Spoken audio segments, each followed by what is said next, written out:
नमस्कार my dear friends, myself DLP, changing the way of daily learning platform. स्वागत है आप सभी का टेक्निकल एकेडमी गया के ऑनलाइन प्लेटफॉर्म पे। तो माय डियर फ्रेंड्स, हम लोग प्रीवियस लेक्चर में लीनियर मेजरमेंट स्टैंडर्ड के बारे में स्टडी कर रहे थे, जिसमें हम लोग देखे थे लाइन स्टैंडर्ड क्या होता है, इंड स्टैंडर्ड क्या होते हैं, फिर आप देखे थे वेवलेंथ स्टैंडर्ड क्या होते हैं।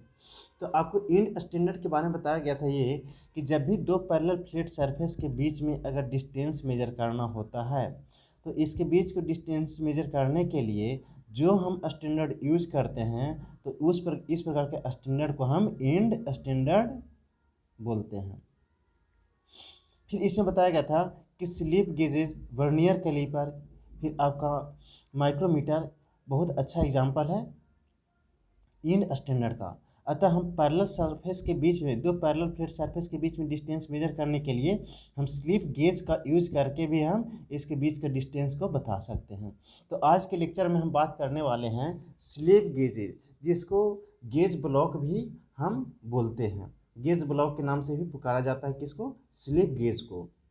फिर इसमें देखेंगे स्लिप गेज क्यों नाम रखा गया, फिर इसका और नाम जैसे जॉनसन गेजेस होते हैं इसका नाम, तो जॉनसन गेज क्यों रखा गया। तो इन सारे टॉपिक के बारे में आज हम बात करने वाले हैं। फिर इसी में आगे हम लोग देखेंगे classification of slip gauges. Slip gauge को क्लासिफिकेशन हम कितने प्रकार से कर सकते हैं, with on the basis of accuracy या फिर on the basis of shape, इस तरीक़ा से। फिर इसी में देखेंगे हम लोग कि स्लिप गेज को कितने ग्रेड में डिवाइड किया गया है। तो इन सारे टॉपिक का डिटेल एनालिसिस हम आज के लेक्चर में करने वाले हैं। तो आइए बात करते हैं स्लिप गेज को हम और कौन कौन से नाम से जानते हैं। तो स्लिप गेज को हम गेज ब्लॉक के नाम से भी जानते हैं। स्लिप गेज बोलिए या गेज ब्लॉक बोलिए, बात सेम है। फिर इसको हम जॉनसन गेज के नाम से भी पुकारते हैं, जो कि बहुत ही इम्पोर्टेंट नाम है। जॉनसन गेज जो है स्लिप गेज का एक और नाम है, यानी स्लिप गेज बोलिए जॉनसन गेज बोलिए, बात सेम है। और इसी के बारे में स्लिप गेज का दूसरा नाम जॉनसन गेज है। इसके बारे में आपको RRB JEE 2019 में जो आपका पेपर हुआ था उसमें आपका ये क्वेश्चन आपको पूछा हुआ था कि स्लिप गेज को हम कौन से नाम से जानते हैं। तो वहाँ पे टिक करना था जॉनसन गेज के नाम से। अब जॉनसन गेज क्यों रखा गया या स्लिप गेज क्यों रखा गया? क्योंकि स्लिप गेज जो होता है एक रेक्टेंगुलर इस तरीक़ा से ब्लॉक होता है, जिसे बहुत सारे रेक्टेंगुलर ब्लॉक होते हैं। तो स्लिप गेज जो है रेक्टेंगुलर ब्लॉक होता है और ये दोनों रेक्टेंगुलर एक दूसरे पर आकर के संपर्क करते, ये टच करते हैं, एक दूसरे पर आकर के रखाते हैं। तो जब एक दूसरे पर रखाएंगे तो ये जो होते हैं एक दूसरे पर स्लाइड कर करके रखाते हैं। ये इसका सरफेस इस तरीक़ा से माना कि है, तो यहाँ पे इस तरीक़ा से स्लाइड करता है। तो स्लाइड करके ही हम एक ब्लॉक को दूसरे ब्लॉक पे रखते हैं। तो स्लाइडिंग फिनोमेना के कारण ही हम इसको स्लिप गेज नाम बोल रहे हैं। अब इसको स्लिप गेज को जॉनसन गेज क्यों बोला गया? क्योंकि जॉनसन गेज नाम इसलिए बोला गया कि CE जॉनसन एक साइंटिस्ट थे जो स्वीडन के रहने वाले थे। इन्होंने ही स्लिप गेज को इन्वेंट करके हमें बताया था कि स्लिप गेज जो है से आपका इंड स्टैंडर्ड का एक अच्छा एग्जांपल है और स्लिप गेज का हम लीनियर मेजरमेंट में कर सकते हैं जब भी आपका दो पैरेलल फ्लैट सरफेस के बीच की दूरी मेजर करना हो तब। तो एक और पढ़ लेते हैं यहाँ पे क्या बोला गया है, जो कि RRB JEE में ये पूछा हुआ है। यहाँ पे बोला गया है slip gauges are also known as Johnson gauge. Slip gauge को हम जॉनसन गेज के नाम से भी जानते हैं। बिकॉज क्यों जानते हैं जॉनसन गेज के नाम से? Because these were invented by, because these किसके बारे में बोल रहा है? स्लिप गेज को इन्वेंट किया गया था किनके द्वारा? CE जॉनसन के द्वारा, जो कहाँ के रहने वाले थे? स्वीडन के रहने वाले थे। अभी हम आपको बताएं कि स्लिप गेजेस जो होते हैं वो कैसे होते हैं? रेक्टेंगुलर ब्लॉक के होते हैं। तो यहाँ पे बोला गया slip gauge are the rectangular block which are used as standard of measurement. Slip gauges जो होते हैं एक रेक्टेंगुलर ब्लॉक होते हैं जिसको मेजरमेंट के स्टैंडर्ड के तौर पे हम यूज करते हैं। फिर किसके लिए करते हैं? For checking the accuracy of measuring instrument. बहुत इंपॉर्टेंट लाइन है। इसको हमेशा याद रखिएगा। यानी कि कभी भी आपको पूछ सकता है कि स्लिप गेज, चाहे किसी भी कितने भी तरह का स्लिप गेजेस हो, तो किसी भी का प्रश्न अगर नाम भी बोल दिया जाए तो स्लिप गेज का यूज हम किस लिए करते हैं, तो इसको यूज करते हैं किसके लिए, for checking the accuracy of measuring instrument. किसी मेजरिंग इंस्ट्रूमेंट की एक्यूरेसी को अगर चेक करना होता है तो उसमें हम स्लिप गेज यूज करते हैं। और इसका साइज कैसा होता है, रेक्टेंगुलर भी होता है और कभी कभी स्क्वायर ब्लॉक भी देखने को मिलता है। तो स्लिप गेज को as a standard of measurement के तौर पे हम यूज करते हैं जब आपको किसी मेजरिंग इंस्ट्रूमेंट का एक्यूरेसी को चेक करना होता है तब। अब कौन से मेजरिंग इंस्ट्रूमेंट को हम एक्यूरेसी को चेक करेंगे, यहाँ पे बताया माइक्रोमीटर की एक्यूरेसी को चेक करना हो, या वर्नियर कैलिपर की एक्यूरेसी को चेक करना हो, या डायल इंडिकेटर की एक्यूरेसी को चेक करना हो, तो इसके लिए हम स्लिप गेज का यूज करते हैं। अतः यहाँ से एक ऑब्जेक्टिव और निकल के आया कि अब आपको पूछा जाए कि माइक्रोमीटर दे दिया जाए, फिर आपको वर्नियर कैलिपर दिया जाए, डायल इंडिकेटर दिया जाए और आपको स्लिप गेजेस दे दिया जाए, तो बोलेगा आपको कि इनमें से इन चार स्टैंडर्ड में से सबसे ज़्यादा एक्यूरेसी कौन से स्टैंडर्ड का है। तो चूंकि अभी हम देख रहे हैं स्लिप गेज का यूज एक्यूरेसी को चेक करने के लिए करते हैं, मेजरिंग इंस्ट्रूमेंट की एक्यूरेसी को चेक करने के लिए, तो इससे इन सारी चीज़ों के इनको एक्यूरेसी को हम चेक कर रहे हैं with the help of slip gauge. अतः हम बोलेंगे स्लिप गेज का एक्यूरेसी ही ज़्यादा होगा, तभी तो हम इन सारी चीज़ों के एक्यूरेसी को मेजर करेंगे, एक्यूरेसी को चेक करेंगे। तो आपको सबसे मोस्ट एक्यूरेट जो स्टैंडर्ड जो होता है लीनियर मेजरमेंट के लिए, वो कौन सा स्टैंडर्ड होता है, वो स्लिप गेजेस होते हैं, स्लिप गेज होते हैं। तो आपको अच्छे तरीक़े से स्लिप गेज का बारे में समझ में आ गया होगा। स्लिप गेज क्या है, स्लिप गेज एक रेक्टेंगुलर ब्लॉक होता है जो किसी भी मेजरमेंट में स्टैंडर्ड के तौर पर यूज होते हैं for checking the accuracy of measuring instrument, किसी मेजरिंग इंस्ट्रूमेंट की एक्यूरेसी को चेक करने के लिए। फिर आगे बोला जा रहा है these can be used as reference standard, और स्लिप गेजेस जो होते हैं रेफरेंस स्टैंडर्ड के तौर पे यूज की जाते हैं। अब रेफरेंस स्टैंडर्ड का किसके लिए, जैसे कि आपको line standard length standard major करना, तो लेंथ को मेजर करने के लिए आप लेंथ स्टैंडर्ड में भी यूज कर सकते हैं रेफरेंस के तौर पे। Height standard for setting up sine bar पे हाइट स्टैंडर्ड ये सेट करने के लिए, जैसे कि आपको साइन बार इस तरीक़ा से रहता है, यहाँ पे आपको रोलर लगा रहता है, यहाँ पे रोलर लगा रहता है, और इस तरीके से रेक्टेंगुलर ब्लॉक यहाँ पे लगे रहते हैं। तो इसका रेक्टेंगुलर ब्लॉक का हाइट h हो गया, इसका साइन बार का लेंथ l हो गया। तो ये कितना इंक्लिनेशन है, ये एंगल थीटा, तो theta is equal sine theta is equal to क्या होता है, हाइपोटेनस, ये सॉरी परपेंडिकुलर अपॉन हाइपोटेनस होता है। परपेंडिकुलर माना कि h है तो h अपॉन l जो है साइन बार का लेंथ हो गया। तो जब h और l, h जो है आपका ये स्लिप गेज से हम बता सकते हैं हाइट कितना है, क्योंकि स्लिप गेज का हाइट हमें इसमें मेंशन रहता है। तो h/l करके हम sine theta is equal to h/l करेंगे, तो इससे आपका थीटा फाइंड आउट हो जाएगा। तो हाइट स्टैंडर्ड के तौर पर करते हैं for setting up sine bar पे फॉर एंगुलर मेजरमेंट, एंगल को मेजर करने के लिए। अब इसके बाद हम लोग स्टडी करते हैं construction of slip gauges. Slip gauges का कंस्ट्रक्शन किस प्रकार का होता है। तो स्लिप गेज सबसे पहले हम आपको इसका फिगर दिखा देते हैं। तो ये जो आपका फिगर यहाँ पे दिखाया गया है, ये रेक्टेंगुलर ब्लॉक, यही आपका स्लिप गेजेस है, जिसका ऊपर वाला जो सरफेस होता है उसको हम मेजरिंग फेस कहते हैं, इसके विड्थ को फेस विड्थ कहते हैं, और स्लिप गेजेस के लेंथ को फेस लेंथ बोलते हैं, जबकि इसके हाइट को गेज लेंथ बोलते हैं। तो हमें मेनली जो है गेज लेंथ से ज़रूरत पड़ता है। गेज लेंथ के हेल्प से ही हम स्टैंडर्ड किसी भी साइज़ का हाइट मेजर कर सकते हैं, लेंथ मेजर कर सकते हैं। तो यही जो है आपका रेक्टेंगुलर ब्लॉक जो है, यही आपका स्लिप गेज कहलाता है। आपको एक और बॉक्स के फॉर्म में दिखा देते हैं स्लिप गेज का कंस्ट्रक्शन किस प्रकार से किया जाता है। तो ये जो है आपको जॉनसन गेज ब्लॉक है, ये एक आपको बॉक्स में रखा हुआ है। ये इसमें लगभग ही बहुत सारे स्लिप गेजेस हैं, जैसे एक स्लिप गेज ये है, दूसरा, तीसरा, चौथा, पाँचवा, छठा, इसी तरीक़ा से बहुत सारे ये सब क्या है, स्लिप गेजेस हैं। तो आपको यहाँ पे इमेजिन हो रहा होगा कि ये सारे दिखाई दे रहा होगा कि सारे स्लिप गेजेस का क्रॉस सेक्शन जो है वो रेक्टेंगुलर की तरीक़ा से है, रेक्टेंगुलर है। तो आइए हम लोग कंस्ट्रक्शन ऑफ स्लिप गेज के बारे में स्टडी करते हैं। पहले यहाँ पे बोला गया है कि slip gauges are rectangular blocks.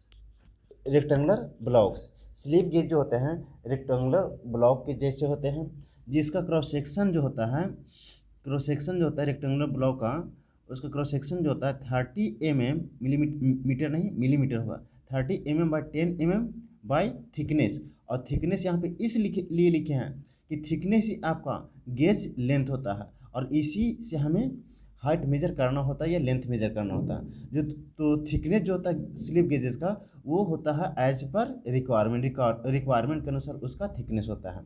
या कभी कभी आपके रेक्टेंगुलर ब्लॉक का क्रॉस सेक्शन जो होता है वो 32 mm बाई 9 mm भी देखने को मिलता है। तो आप इसमें कंफ्यूज नहीं होइएगा।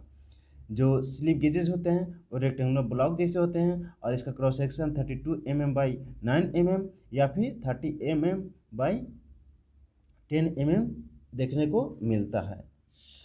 फिर आगे कह रहा है the common type of material use to make slip gauges is hardened alloy steel. जो हम लोग स्लिप गेज बनाते हैं उसमें जो कॉमन टाइप का मटेरियल यूज होता है वो जनरली हार्डन्ड एलॉय स्टील के बने होते हैं स्लिप गेजेस। अब जो आपका स्लिप गेज जो बनाते हैं उसके लिए हम लोग हार्डनिंग एंड क्वेंचिंग प्रोसेस करते हैं before finish to required shape. आपको जितना ज़रूरत होता है शेप उसको फिनिश करने से पहले हम इसमें स्लिप गेज के मटेरियल में हार्डनिंग एंड क्वेंचिंग प्रोसेस करते हैं। तो आपको बोल दिया जाएगा कि स्लिप गेज के मैन्युफैक्चरिंग में हम कौन सा प्रोसेस करते हैं, हार्डनिंग या क्वेंचिंग। हार्डनिंग एंड क्वेंचिंग के बारे में मटेरियल साइंस में आपको थर्ड सेम में बताया गया होगा। फिर आगे बोला जा रहा है in order to obtain a very high order of accuracy. जब भी आपको very high order of accuracy, बहुत ज़्यादा एक्यूरेसी की ज़रूरत पड़ता है, कहाँ कहाँ, जैसे फ्लैटनेस में आपको एक्यूरेसी की ज़्यादा ज़रूरत पड़ता है। पैरेललिज्म क्या होता है, इसमें मतलब आपको एक्यूरेसी की ज़रूरत पड़ता है। तो यहाँ पे जो है आपको एक्यूरेसी को प्राप्त करने के लिए slip gauges are superfinished by grinding and lapping. जैसे ही हम आपको हाई डिग्री ऑफ एक्यूरेसी की ज़रूरत पड़ता है तो उसके लिए हमें आपका स्लिप गेज को बनाने से पहले, कंप्लीट होने से पहले उसमें ग्राइंडिंग और लेपिंग प्रोसेस करते हैं। लेपिंग कहने का मतलब उस पर कुछ किसी का लेप हम लोग चढ़ाते हैं, गैल्वेनाइजेशन जैसे हो गया। तो इस तरीक़ा से इस पर लेपिंग प्रोसेस करते हैं। फिर आगे बोला जा रहा है यहाँ पे आपका ये कंस्ट्रक्शन जो है आपका स्लिप गेज का है। तो इसका कौन कौन से पार्ट क्या कहलाते हैं ये यहाँ पे आपको देखने को मिल रहा होगा। तो ये सरफेस जिस पे मतलब कि एक स्लिप गेज दूसरे स्लिप गेज पे एक दूसरे पर मतलब कि स्लिप करता है, उस सरफेस को हम मेजरिंग फेस बोलते हैं।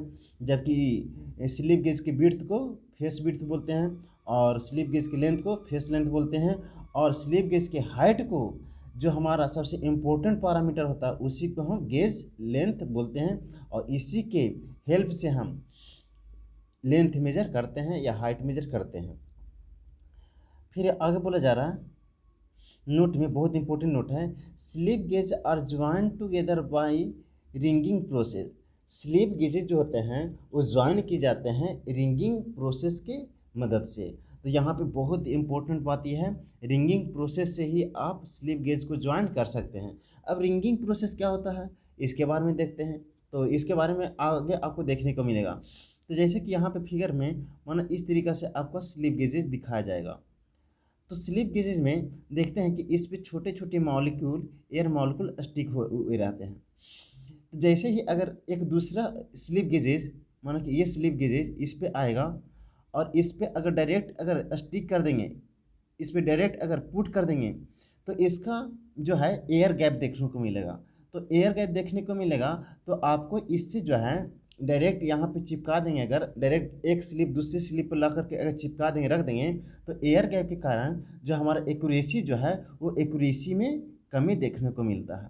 और कमी देखने को मिलेगा तो आपका जो मेजरमेंट में जो आएगा वो एरर देखने को ज़रूर देखने को मिलेगा।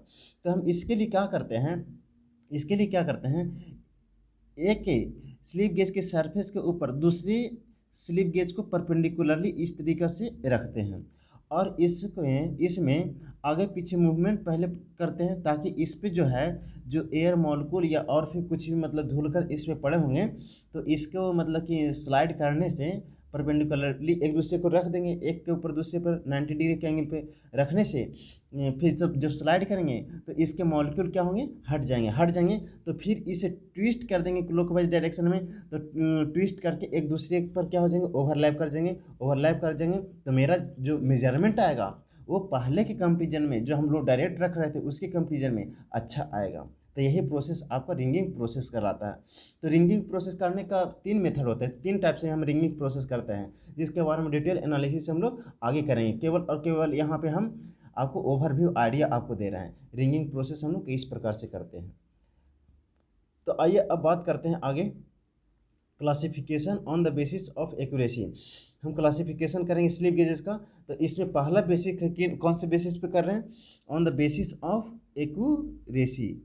एक्यूरेसी के बेसिस पे हम स्लिप गेज को क्लासीफाई कर रहे हैं। कितने तरह से क्लासीफाई कर रहे हैं एक्यूरेसी के बेसिस पे, वो 3 टाइप्स के होते हैं, double A B category. Double A category दूसरा हुआ, तीसरा हुआ बी कैटेगरी।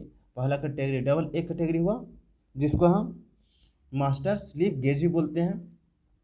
और डबल ए कैटेगरी में जो आपका एक्यूरेसी जो मिलता है, 1 मीटर अगर लेंथ अगर मेजर करेंगे तो उसमें आपको एक्यूरेसी जो देखने को मिलेगा ±2 माइक्रोन। जबकि ए कैटेगरी को हम रेफरेंस गेज भी बोलते हैं। इसका जो एक्यूरेसी होता है ±4 माइक्रोन पर मीटर होता है। जबकि बी टाइप्स के जो आपको होते हैं स्लिप गेजेस, उसे हम वर्किंग स्लिप गेज भी बोलते हैं, और इसका एक्यूरेसी जो होता है 8 माइक्रोन्स पर मीटर होता है। तो ये on the basis of accuracy slip gauges को 3 टाइप्स में हम डिवाइड किए हैं, एक डबल ए कैटेगरी, फिर आपका ए कैटेगरी, फिर B category. Double A category को हम मास्टर स्लिप गेज बोलते हैं, ए कैटेगरी को हम रेफरेंस गेज बोलते हैं, बी कैटेगरी को हम वर्किंग स्लिप गेज बोलते हैं। इसका एक्यूरेसी भी यहाँ पे आपको दिखाया गया है। मास्टर स्लिप गेज का एक्यूरेसी 2 माइक्रोन पर मीटर होता है, रेफरेंस गेज का एक्यूरेसी 4 माइक्रोन पर मीटर होता है, वर्किंग स्लिप गेज का एक्यूरेसी 8 माइक्रोन पर मीटर होता है। अब यहाँ पे थोड़ा सा एक्स्ट्रा नॉलेज के लिए हम बता दिए हैं कि 1 माइक्रोमीटर को ही हम 1 माइक्रोन बोलते हैं, 1 माइक्रोमीटर को ही हम 1 माइक्रोन बोलते हैं। तो 1 माइक्रोमीटर को हम मिलीमीटर में कन्वर्ट करना चाहते हैं, तो 1 माइक्रो बराबर 10⁻⁶ होता है। तो 1 माइक्रोमीटर और 10⁻⁶ मीटर। और मीटर को है अगर मिलीमीटर में कन्वर्ट करेंगे तो 10⁻³ से मल्टीप्लाई करना पड़ेगा, तो मिलीमीटर में कन्वर्ट होगा। तो 10 × 10⁻⁶ × 10⁻³ इसको कैलकुलेशन करेंगे तो 10⁻³ दैट इज 0.001 मिलीमीटर होता है 1 माइक्रोमीटर या 1 माइक्रोन में। तो 1 माइक्रोमीटर या 1 माइक्रोन में 0.001 मिलीमीटर होता है। तो on the basis of accuracy slip gauge को कितने टाइप्स में डिवाइड किए, 3 टाइप्स में, डबल ए कैटेगरी और बी कैटेगरी। अब अकॉर्डिंग टू BIS का फुल फॉर्म क्या होता है, BIS bureau of Indian standard. कभी कभी इसका फुल फॉर्म भी पूछ लिया जाता है कि BIS का फुल फॉर्म क्या है, तो ब्यूरो ऑफ इंडियन स्टैंडर्ड होता है। तो ब्यूरो ऑफ इंडियन स्टैंडर्ड के according slip gauges are divided into 4 grade. BIS के अनुसार स्लिप गेज को 4 ग्रेड में डिवाइड किया गया है। पहले एक्यूरेसी की बेसिस पे स्लिप गेज को 4 कैटेगरी में क्लासीफाई किए थे, डिवाइड किए थे। 3 कैटेगरी में क्लासीफाई किए थे, double A category, B category. यहाँ पे स्लिप गेज को BIS के अनुसार कितने ग्रेड में डिवाइड किए हैं, 4 ग्रेड में डिवाइड किए हैं, जिसमें 4 ग्रेड को क्या क्या है। पहला ग्रेड है ग्रेड 00, दूसरा ग्रेड है ग्रेड 0। पहला ग्रेड में ग्रेड 00 है और दूसरा ग्रेड में आपका है ग्रेड ग्रेड केवल 0, केवल एक 0, और तीसरा ग्रेड है आपका ग्रेड 1 और लास्ट फोर्थ ग्रेड है ग्रेड 2। ग्रेड 00 को हाईएस्ट प्रिसीजन ग्रेड भी बोला जाता है, जबकि ग्रेड 0 को इंस्पेक्शन ग्रेड बोला जाता है। ग्रेड 1 को प्रेसाइज वर्किंग ग्रेड बोला जाता है, जबकि ग्रेड 2 को वर्कशॉप ग्रेड के नाम से भी हम जानते हैं। तो आइए सारे 4 ग्रेड के बारे में आगे हम डिस्कशन कर लेते हैं कि ग्रेड 00 क्या होता है, इसको और कौन से नाम से यूज करते हैं, कहाँ पे यूज करते हैं, ग्रेड 0 क्या होता है, ग्रेड 1 क्या होता है, ग्रेड 2 क्या होता है, इसका एप्लीकेशन हम कहाँ पे करते हैं। तो यहाँ पे आपको ध्यान रखना है BIS के अनुसार स्लिप गेज को कितने टाइप में डिवाइड किए हैं, 4 ग्रेड में डिवाइड किए हैं। अब बात करते हैं ग्रेड 00 क्या है। तो grade 00 is also called as reference gauge. Grade 00 को रेफरेंस गेज के नाम से भी जाना जाता है। It is highest precision grade, यह जो होते हैं सबसे हाईएस्ट प्रिसीजन ग्रेड होते हैं, इसीलिए हाईएस्ट प्रिसीजन ग्रेड भी ग्रेड 00 को बोला जाता है। फिर आगे बोला जा रहा है it is used for calibration of inspection gauge. जो आपका ग्रेड 1 में जो गेज पाया जा रहा है स्लिप गेज, उसके इंस्पेक्शन में यूज होता है, उसके कैलिब्रेशन में यूज होता है कौन सा, ग्रेड 00 का स्लिप गेज। फिर आगे कह रहा है accuracy of this grade is 0.00006 millimetre to 0.001 millimetre होता है। इसमें आपको ग्रेड 00 में जो एक्यूरेसी आपको अचीव होता है, एक्यूरेसी प्राप्त होता है, वो 0.0006 मिलीमीटर से 0.001 मिलीमीटर तक इसमें एक्यूरेसी आपको देखने को मिलता है। कौन से ग्रेड में, ग्रेड 00 में। फिर अब हमको पढ़ना ग्रेड 0 के बारे में। ये जो है ग्रेड 0 जो है आपका सेकेंड ग्रेड है किसका, स्लिप गेज का, on the basis of BIS। इसको जो है it is used in inspection department. Grade 0 का यूज जो हम लोग करते हैं जहाँ पे जांच विभाग होता है, वहाँ पे हम ग्रेड 0 का प्रयोग करते हैं। फिर अगर it is used for calibration of tool room gauge. Tool room gauge जो है से आपके ग्रेड 1 में यूज होते हैं। तो ग्रेड 1 वाले जो है ग्रेड 1 वाले जो हैं उसको कैलिब्रेशन हम लोग करेंगे with the help of grade 0 वाले स्लिप गेज से। फिर आगे कह रहा है अकॉर्डिंग टू दिस ग्रेड 0 के according we can achieve the accuracy of 0.0012 millimetre to 0.002 millimetre. इसमें जो है आपका एक्यूरेसी जो मिलता है दिस ग्रेड के अकॉर्डिंग वो 0.0012 मिलीमीटर से 0.002 मिलीमीटर तक इसमें एक्यूरेसी हमें देखने को मिलता है।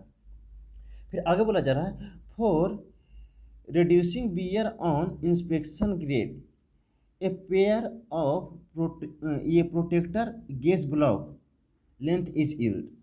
जब यहाँ पे बोला गया जब हम लोग स्लिप गेज का यूज करते हैं तो वहाँ पे बियर एंड टीयर होने की चांसेस ज़्यादा होती है।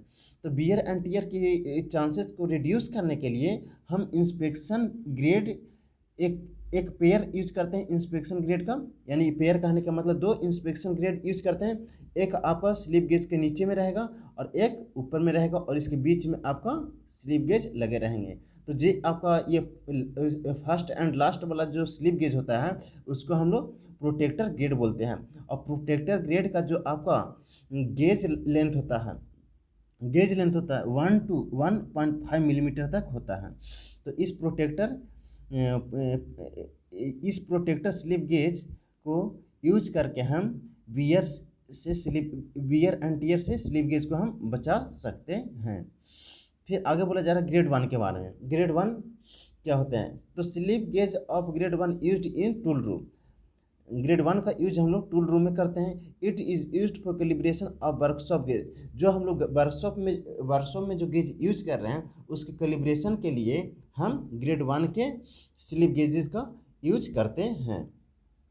अब इसके बाद फोर्थ टाइप ऑफ ग्रेड होता है ग्रेड 2, जिसको वर्कशॉप ग्रेड बोला जाता है। वर्कशॉप ग्रेड बोलने का मतलब ये है कि ग्रेड 2 वाले जो आपका स्लिप गेज होते हैं उसको हम वर्कशॉप में यूज करते हैं, इसीलिए वर्कशॉप ग्रेड के नाम से भी ग्रेड 2 को पुकारा जाता है। यहाँ पे बोला जा रहा है it is used in all time work इसको जितने भी काम होते हैं, जहाँ भी स्लिप गेज की ज़रूरत पड़ता है, वहाँ पे ऑल टाइम वर्क में हम इस टाइप के ग्रेड को यूज करते हैं। That is all common work, यानी ऑल टाइम वर्क कहने का मतलब जितने भी सामान्य काम कार्य होते हैं उसमें यूज करते हैं। फॉर चेकिंग द जॉब को चेक करने के लिए हम लोग सभी कार्यों में ग्रेड 2 के स्लिप गेजेस को यूज करते हैं। ग्रेड 2 में जब आपका एक्यूरेसी प्राप्त होता है वो 0.0045 से 0.008 मिलीमीटर तक इसमें एक्यूरेसी आपको प्राप्त हो जाता है। तो ये रहा आपका ग्रेड का क्लासिफिकेशन अकॉर्डिंग टू BIS। अब हम लोग पढ़ेंगे on the basis of shape के बेसिस पे हम स्लिप गेज को कितने टाइप में क्लासीफाई कर सकते हैं। तो यहाँ पे बताया गया है कि शेप के बेसिस पे आपको स्लिप गेज जो होते हैं वो 3 टाइप्स में क्लासीफाई होते हैं।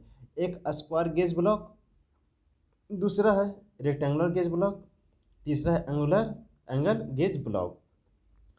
तो यहाँ पे जब भी अगर गेज ब्लॉक का शेप अगर स्क्वायर शेप में होगा तब उसको हम स्क्वायर शेप ब्लॉक बोलेंगे। लेकिन जब आपका ब्लॉक का शेप आपका रेक्टेंगुलर क्रॉस सेक्शन का होगा तब उस गेज ब्लॉक को हम रेक्टेंगुलर गेज ब्लॉक बोलेंगे। और जब आपका एंगुलर अगर गेज होगा उसमें कुछ इंक्लिनेशन होगा तब वहाँ पे आपको जो गेज ब्लॉक कहलाएंगे वो एंगल गेज ब्लॉक कहलाएंगे। अब इन तीनों गेज ब्लॉक के बारे में हम लोग स्टडी करते हैं। स्क्वायर गेज ब्लॉक क्या होते हैं? तो स्क्वायर गेज ब्लॉक ये आपके सिलेबस में ऐसे मेंशन नहीं है, लेकिन फिर भी हम आपके नॉलेज के लिए हम इसके बारे में डिटेल एनालिसिस कर दे रहे हैं। और वही पॉइंट ये आपको जो भी आपको सिलेबस से बाहर रहेगा बताया जाएगा वो चीज़ में केवल और केवल हम वही चीज़ डील करेंगे जो आपके लिए इम्पोर्टेंट हो सकते हैं for competitive point of view. तो अब हम लोग पढ़ते हैं square gauge block. Square gauge block का क्रॉस सेक्शन जो होता है वो स्क्वायर शेप का होता है। फिर in this block 2 types of block comes in this category.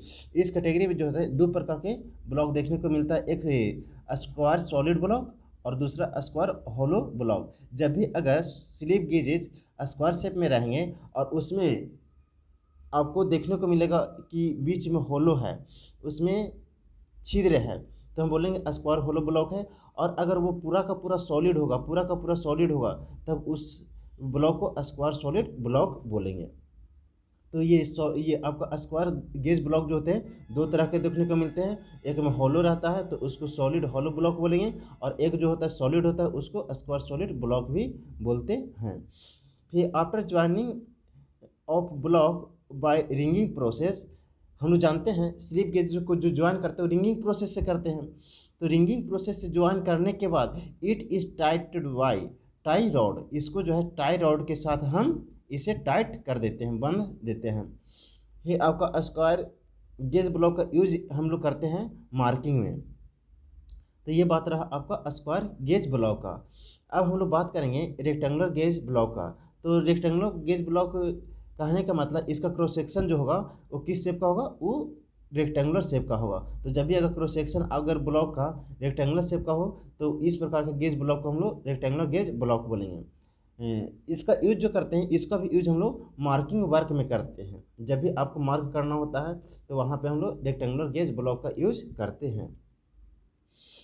Marking कहने का मतलब कि आपको कोई भी चीज़ को कैलिब्रेट कर रहे हैं, बना रहे हैं, तो उस पर अगर यहाँ पे मार्क करना होता है, जैसे हम लोग पेंसिल के द्वारा 1 मिलीमीटर 2 मिलीमीटर के लिए हम लोग लेंथ पर मार्क कर देते हैं कि हाँ ये 1 मिलीमीटर का डिस्टेंस बता रहा, तो उसी में हम यहाँ पे ब्लॉक का यूज करते हैं मार्किंग के लिए। फिर आगे बताया जा रहा है एंगल गेज ब्लॉक के बारे में। तो angle gauge block are used in measurement of angle. Angle gauge block का हम लोग यूज करते हैं किसके लिए, एंगल को मेजरमेंट करने के लिए। It is present in a box in the form of set. ये जो एंगल गेज ब्लॉक हो चाहे आपका रेक्टेंगुलर भी गेज ब्लॉक हो, सारे जितने भी गेज ब्लॉक होते हैं स्लिप गेजेस होते हैं सारे के सारे एक सेट के फॉर्म में प्रेजेंट रहते हैं एक बॉक्स में। फिर इसमें बताया इन वन सेट, इसके वन सेट में आपका जो होते हैं 16 blocks are present. Angular gauge block में जो एंगल गेज ब्लॉक में इस तरीक़े से बॉक्स आएंगे। गेज ब्लॉक्स में यहाँ पे एक स्लिप गेज है 2 3 4 5 6 7, इस तरीक़ा से आपको गेज ब्लॉक इस तरीक़े से हर अलग अलग लाइन में होते हैं। तो first line, second line, third line. तो इस तरीक़े से ये गेज ब्लॉक का बॉक्स है। गेज ब्लॉक के बॉक्स में गेज ब्लॉक रखे रहते हैं, तो ये 3 लाइन में होते हैं। तो ये टोटल जो इस गेज ब्लॉक के बॉक्स में जो टोटल आपका ब्लॉक होते हैं वो 16 ब्लॉक होते हैं। उनमें से फर्स्ट लाइन में जो आपका ब्लॉक होंगे वो कितने ब्लॉक होंगे, यहाँ पे 5 बताया गया, तो यहाँ पे इसी तरीके से 6 ब्लॉक होते हैं। फिर सेकेंड लाइन में आपका 5 ब्लॉक होते हैं। थर्ड लाइन में आपका कितने ब्लॉक होते हैं, 5 लाइन होते हैं। तो टोटल तो जो तीनों लाइन मिला करके जो टोटल आपको ब्लॉक होंगे वो 16 ब्लॉक हो जाते हैं।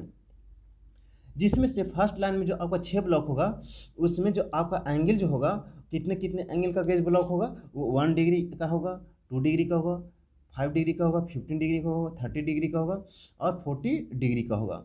जबकि सेकेंड लाइन में जो आपका ब्लॉक होंगे वो 5 ब्लॉक होंगे, और वो 5 ब्लॉक में जो एंगल जो होगा वो 1 मिनट, 3 मिनट, 5 मिनट, 20 मिनट और 30 मिनट का होगा, 5 ब्लॉक। फिर थर्ड लाइन में आपका जो 5 ब्लॉक होगा उसका जो एंगल होगा 1 सेकेंड, 3 सेकेंड, 5 सेकेंड, 20 सेकेंड और 30 सेकेंड होता है।